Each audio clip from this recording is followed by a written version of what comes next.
Assalamualaikum warahmatullahi wabarakatuh. Nahmaduhu wa nusalli wa nusallimu ala rasulihil karim wa ala alihi wa ashabihi ajma'in, amma ba'du. Rabbi shrah li sadri wa yassir li amri wa hlul 'uqdatam min lisani yafqahu qawli. Alhamdulillah, jamaah pengajian Bapak-bapak Masjid Al-Hijrah, mudah-mudahan semua yang sudah kita baca, kita panjatkan doa kepada Allah Subhanahu wa taala, diijabah oleh Allah, diterima oleh Allah, dan kita semua diistiqomahkan dalam hidayah, diistiqomahkan dalam kebaikan-kebaikan. Allahumma amin. Hadirin jamaah pengajian yang dimuliakan Allah Subhanahu wa taala. Jadi saya mumpung pas lagi keluarnya di sekitar negara, jadi bisa datang kemari. Ini sambil menyongsong juga akan ada ijtima', akan ada acara besar kumpul perkumpulan umat Islam nanti di Lampung, di Kota Baru, tanggal 28, 29, 30. Nah, kemungkinan nanti saya berangkat tanggal 26. Jadi, Pak Ketua Yayasan juga insya Allah ikut hadir, mewakili lah, paling tidak mewakili dari masjid kita. Intinya kumpul-kumpul sekian banyak orang, semua dengan satu tujuan, yaitu supaya mentatbik atau mempraktekkan gimana sih cara menghidupkan masjid mirip dengan zaman Nabi dan para sahabat. Ya, sekarang memang banyak ya upaya-upaya yang menuju kepada arah itu, banyak ya, tentu banyak, variasinya banyak sekali. Maka yang difahami oleh para ulama-ulama kita sebagian itu adalah masjid itu paling tidak ada 4 amal. Yang pertama ada dakwahnya. Ada dakwahnya. Jadi dakwah itu artinya mengajak. Jadi bukan cuman masjid itu ada hidup 5 waktu begitu saja, tetapi ada usaha untuk ngajak orang dari luar masjid menuju masjid. Sehingga tidak cukup hanya azan. Kalau takmirnya Masjid Jogokarian itu menyampaikan, selama ini kita hanya meneriakkan azan saja, kata beliau begitu.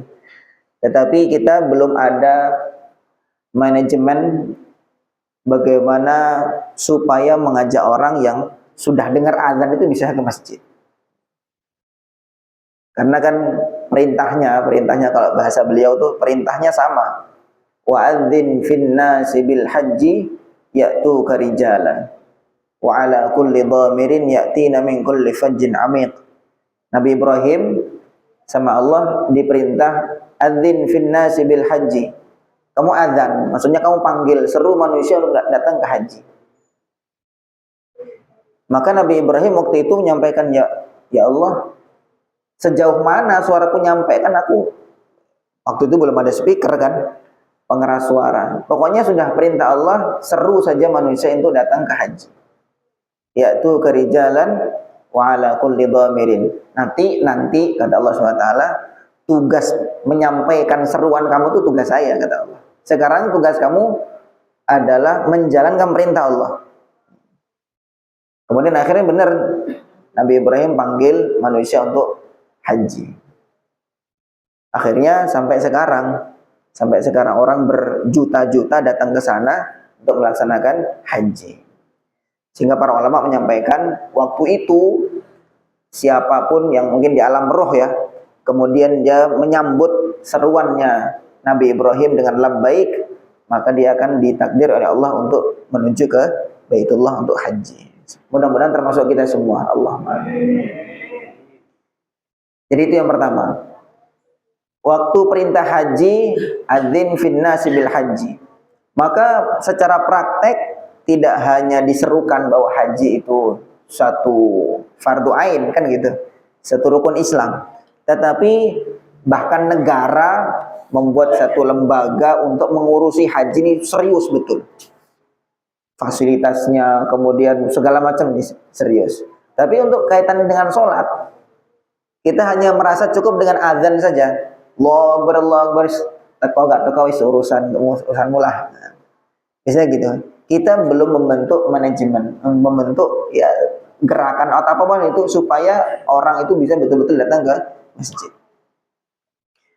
Maka itu yang difahami oleh ulama-ulama kita, bahwa masjid itu ada dakwahnya. Dakwah itu artinya mengajak. Tapi umum, mengajak itu bagaimana caranya? Mungkin bisa jadi kita datangi satu persatu rumahnya, atau kita pakai surat undangan. Nah, itu semua adalah satu bentuk ajakan untuk supaya datang ke masjid. Kemudian yang kedua, ada ta'lim wa ta'allum. Di masjid itu ada ta'lim wa ta'allum, ada belajar dan mengajar. Sebagaimana di Masjid Nabawi itu tidak cukup cuman hanya sholat waktu, tidak. Nabi buat majlis.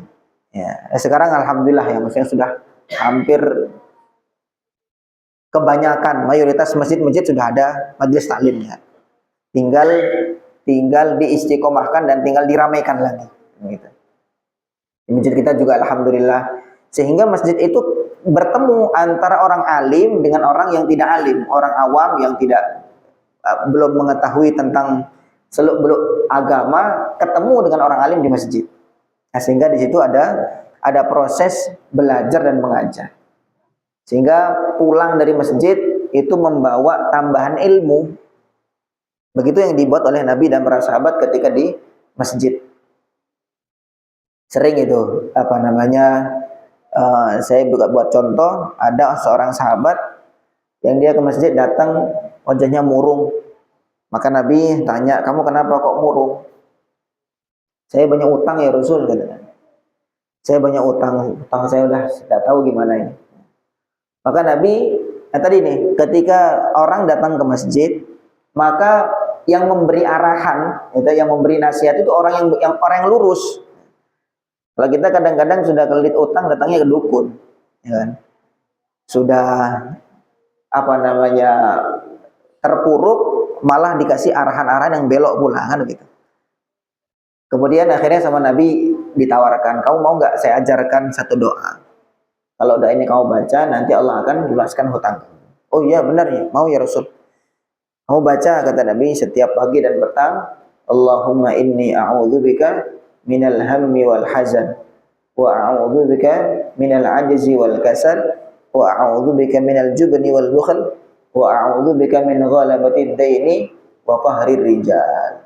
Ini saya rasa doa ini sudah sangat masyhur, familiar sekali ya bagi orang yang sudah biasa baca hadis.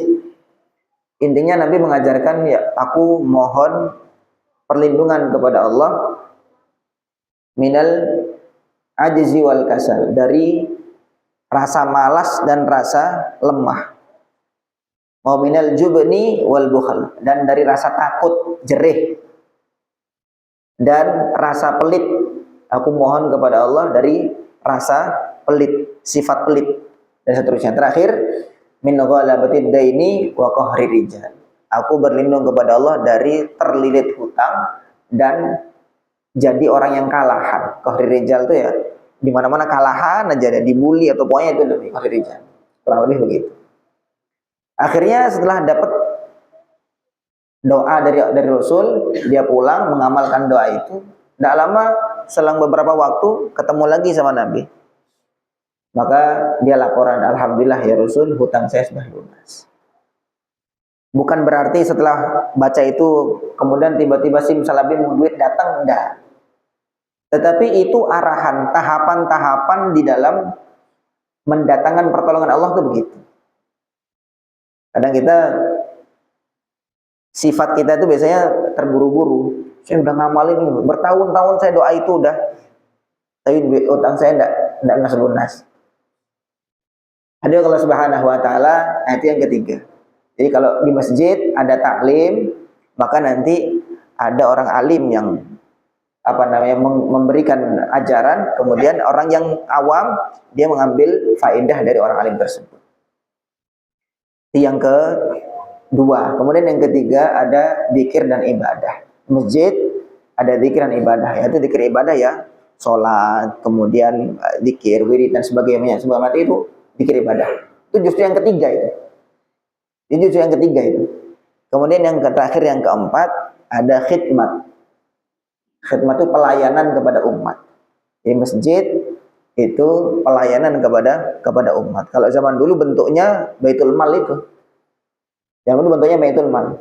Sehingga orang-orang yang dapat punya keperluan, maka masjid punya andil dalam menolong, memberikan pertolongan sosial tadi itu, yaitu dari baitul mal. Maka ini yang ingin kita usahakan. Bagaimana masjid-masjid itu amalannya itu bukan tidak hanya sholat 5 waktu, habis sholat langsung dikunci, gembok, rapat. Tidak. Justru masjid kita buka 24 jam. Siapapun masuk masjid, dia akan mendapatkan faidah-faidah. Baik faidah itu secara rohani atau faidah itu secara zahir. Masjid nyaman, kemudian tadi secara sosial dia bisa dapat bantuan dari masjid dan seterusnya. Sehingga masjid itu betul-betul menjadi solusi dalam kehidupan umat ini. Aduh, Allah Subhanahu wa taala tadi itu nanti insyaallah pertemuan besar yang akan dibuat di Lampung nanti tanggal 28 29 30 ya, intinya adalah membicarakan itu.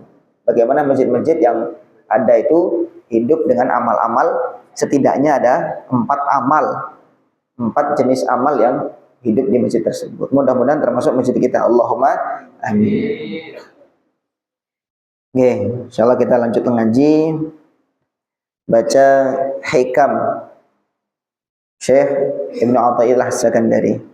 Masuk ke hikmah yang ke-7, la yushakkikannaka fil wa'di. Jangan sampai membuatmu ragu terhadap janji Allah. Adamu wuqu'il mau'udi, tidak terjadinya janji Allah, tidak terjadinya janji Allah itu jangan membuat kamu ragu terhadap janji Allah. Wa in ta'ayyana zamanuhu, walaupun waktu yang dijanjikan itu sudah datang. Walaupun waktu yang dijanjikan sudah datang. Li'alla yakuna dzalika qadhan fi basiratika. Supaya yang demikian itu, kita jangan sampai ragu dengan janji Allah itu supaya tidak menjadikan cacat dalam basirah kita, dalam mata batin kita. Wa ihmadan linuri sariratika, dan supaya nur hati, cahaya hati itu tidak padam. Ini masih beberapa hikmah yang sebelumnya juga masih membahas doa ya. Bagaimana sikap kita terhadap janji Allah Subhanahu wa taala selepas kita doa. Intinya beliau menyampaikan adanya tidak datang atau tidak terjadi janji Allah itu, walaupun sudah datang waktunya, Allah sudah datang nih, maksudnya sudah Allah menjanjikan bulan ini atau tahun sekian, kemudian sudah datang waktu itu ternyata tidak terjadi janji Allah. Maka hal demikian itu jangan sampai membuat kita ragu terhadap janji Allah. Jadi sikap yang terbaik sama seperti yang sudah kita bahas sebelum-sebelumnya, doa saja kepada Allah. Nah, kemudian urusan ijabah, urusan dikabulkan itu kita serahkan kepada Allah. Allah itu mengijabah itu sesuai dengan kehendak Allah, tidak sesuai dengan kehendak kita. Karena yang tahu betul tentang hamba itu adalah Allah Subhanahu wa taala. Maka kalau kita cuma hanya menerka-nerka saja, kayaknya saya ini kalau jadi kepala daerah baguslah, bisa nanti membuat perda-perda syariah dan segala macamnya, sehingga akhirnya mengusahakan untuk mencalonkan diri untuk ke arah sana. Perasaan, kemudian kita doa, ya Allah angkat saya jadi kepala daerah dan seterusnya begitu. Ternyata selepas doa tidak terjadi, tidak terjadi. Bisa jadi, Karena Allah Subhanahu wa taala tahu bahwa kalau diijabah doa kita itu sesuai dengan mintanya kita, itu menjadi madarat, menjadi kebahaya terhadap hati kita atau terhadap amalan kita, sehingga nggak beri itu. Sehingga sebagian ulama mengatakan tidak terkabulnya doaku itulah ijabahnya Allah. Tidak terkabulnya doaku, disitulah bentuk ijabahnya Allah terhadap doa. Nah, jadi sebagaimana Nabi Musa doa sama Allah, Rabbana innaka ataita fir'auna wa mala'ahu zinatan wa amwala Rabbana liyudillu an sabilik Rabbana qmis ala amwalihim washdud ala qulubihim fala yu'minu hatta yarawul adzabal alim. Ya Allah, ini Fir'aun dah keterlaluan, sudahlah hancurkan aja ya Allah. Habis ayat itu langsung qala qad ujibat da'watukuma. Dalam Al-Qur'an itu langsung ayatnya enggak pakai jeda sekian ayat, enggak. Langsung ayatnya langsung ujibat da'watukuma. Doa kalian wahai Nabi Musa dan Nabi Harun sudah diijabah oleh Allah. Ternyata terjadinya doa itu selepas 40 tahun kurang lebih. Maka kita doa baru setahun, 5 tahun, 10 tahun baru itu tuh baru. Bukan sudah 10 tahun saya doa, bukan 10, baru 10 tahun. Gitu nggih. Lah Nabi saja, Nabi Musa yang termasuk ulul azmi minar rusul. Pentolannya Nabi Rasul. Itu saja doa kemudian terjadinya selepas 40 tahun. Maka sekarang kita ya usaha yang kuat, doa itu jangan putus. Nah, doa itu jangan putus. Bisa jadi memang Allah Subhanahu wa taala tidak mengijabah. Itu pertama kita koreksi. Kita koreksi karena syarat-syarat diijabah mungkin kita belum sempurna. Karena di antara syarat ijabah itu kita doanya bukan doa untuk maksiat. Yang pertama. Kemudian yang kedua juga di antaranya yang menghalang ijabah adalah makanan-makanan yang tidak halal. Pakaian-pakaian yang tidak halal. Nabi pernah cerita ada seorang yang pakaiannya kotor, badannya juga berdebu, rambutnya kusut, pakaiannya compang-camping, kemudian diangkat tangan, ya Allah, ya Allah, ya Allah. Kata Nabi, fa anna yustajabu lahu. Bagaimana diijabah oleh dia? Fa mat'amuhu haram, wa mashrabuhu haram, wa kiswatuhu haram. Bagaimana mungkin diijabah oleh dia walaupun dia kondisi sudah merengek-rengek seperti itu, tapi kalau pakaiannya haram, makanannya haram, minumannya haram, menghalangi ijabah Allah kepada hamba. Maka kan kita biasanya melihat hak kita. Saya sudah sholat, saya sudah begini. Mana janji Allah kepada saya? Tetapi kita seringnya mengabaikan hak Allah atas kita. Hak Allah atas kita adalah diagungkan, kemudian dimintai pertolongan, disembah dan seterusnya. Itulah hak Allah kepada kita. Tapi kita seringnya kebalik. Hak kita minta kepada Allah tanpa memperhatikan hak Allah yang wajib kita kerjakan. Wallahu a'lam. Ini satu hikmah dari Syekh Ibnu Athaillah As-Sakandari. Mudah-mudahan menjadi tambahan ilmu untuk kita. Kita doa jangan kendor-kendor, kemudian tidak sama sekali putus asa. Kalau guru saya menyampaikan, sekarang saya sudah sekian puluh tahun saya doa kok tidak diijabah-ijabah. Dan sekarang kalau Allah nggak mengijabah doa kamu mau doa sama siapa? Kan begitu. Yang bisa mengijabah doa selain Allah siapa? Kan tidak ada. Ya doa terus sampai kita selesai hidup di dunia ini tanpa ada sedikit pun keraguan terhadap janji Allah Subhanahu wa taala. Wallahu a'lam. Sekian yang bisa kami sampaikan. Kurang lebih mohon maaf. Assalamualaikum warahmatullahi wabarakatuh.